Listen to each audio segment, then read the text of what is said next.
Let's now get to our conversation. My guest is joining me from Abuja, Mr. Kelvin Emmanuel. Mr. Emmanuel, thank you so much for coming on the program. As always, thank you so much for your time. Thank you. Good evening. Thank you for having me.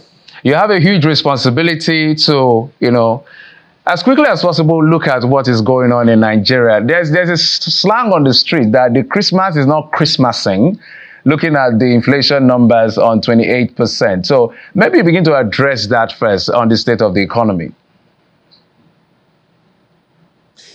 Well, to be honest with you, if you look at the new inflation report, you see that inflation is highest in Kogi, Kwara, Lagos, and Rivers State. Kogi has like 41.2% food inflation. Inflation is lowest in Borno and Bauchi.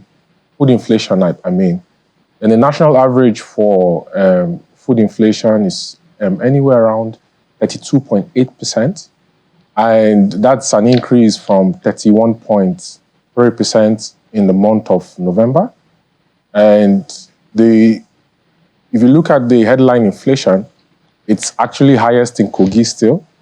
And what's interesting to me when you look at the inflation numbers and you consider the fact that the basket for inflation is energy and food, you look at things like transportation, look at food prices, and look at the fact that even if the immediate past president removed railways from the exclusive to the concurrent legislative list, the Nigerian Governors Forum has still not come out with a template on how to devise a framework to build two major pillars that can really decentralize and accelerate economic growth across Nigeria. Railway infrastructure, not just vertical railway infrastructure running from the south to the north, because the British colonialists designed like a system for railway infrastructure to export and extract resources from Nigeria, but horizontal railway infrastructure, standard gauge, that goes from the east, cuts through the south to the west, that can move food at a cheaper price and that can also move energy prices at a cheaper price. Because if you look at it, you see that, for example, in Lagos, petrol prices in some fueling stations go for between 585, 590, 595. But in the north, in Abuja here, NNPC stations sell at 617. Some parts of the northeast sells for above 650 naira, 660 naira per litre. It's a challenge of transportation and the fact that a lot of the transportation in Nigeria still relies on road and there is no railway infrastructure for cargo. Most of the bulk transport you see are not supposed to go by road. It's supposed to go by cargo. And with price of diesel at where they are, it's no surprise that you have inflation at where they are. Number two, you have the fact that today as we speak, and this is something I've always said, the MD of the Nigerian Ports Authority has the Calabar Deep Seaport.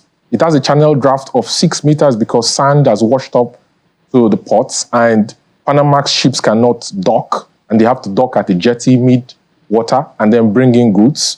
And you have the fact that that port is suboptimal in functioning. And a lot of port traffic goes to Lagos.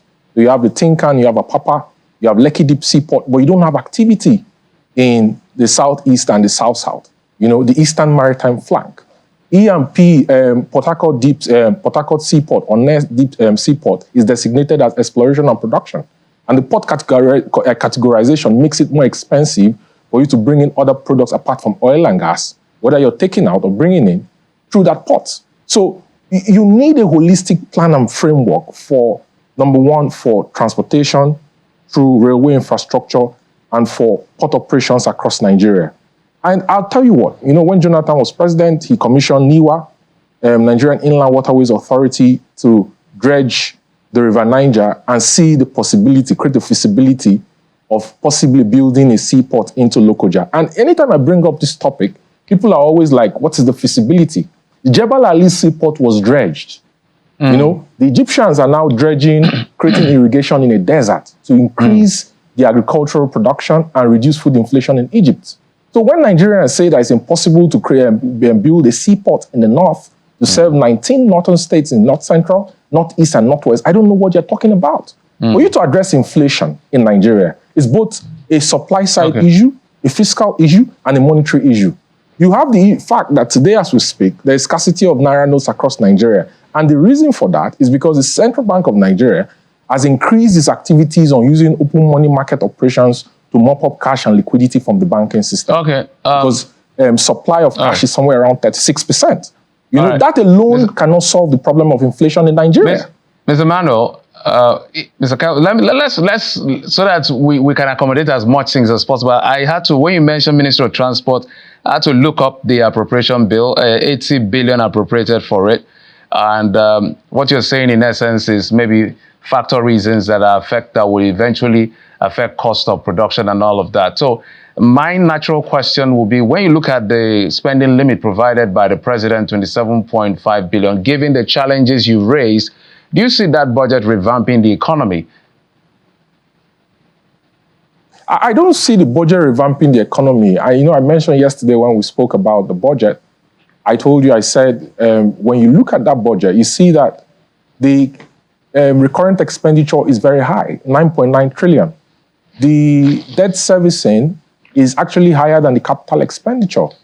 How do you create a budget where you have zero capital expenditure and the fact that your revenue performance, is most likely not going to be above 50%? Because as we speak, I heard the Minister of Finance, Wale Edun, was talking to the National Assembly about revenue targets. And, it breaks my heart to see, for example, that, even if the Presidential Committee on Fiscal Reforms is working on harmonization of taxes, on ensuring that revenue collecting functions are collapsed into the Federal Inland Revenue Service, that Customs is actually at the National Assembly talking about collection of revenues. Customs is not supposed to be collecting revenues. Nigeria needs to ramp up its collection of revenues, both for non- and tax revenues. Egypt has tax revenue GDP ratio at somewhere around 22%. South Africa has it at somewhere around 18%, if I'm not mistaken. You need to rely more on revenues. You need to move your fiscal strategy paper away from debt to revenue. In 2014, Nigeria had a 16.8% debt financing structure in its revenue, in its fiscal strategy paper. Today, it's at 48%.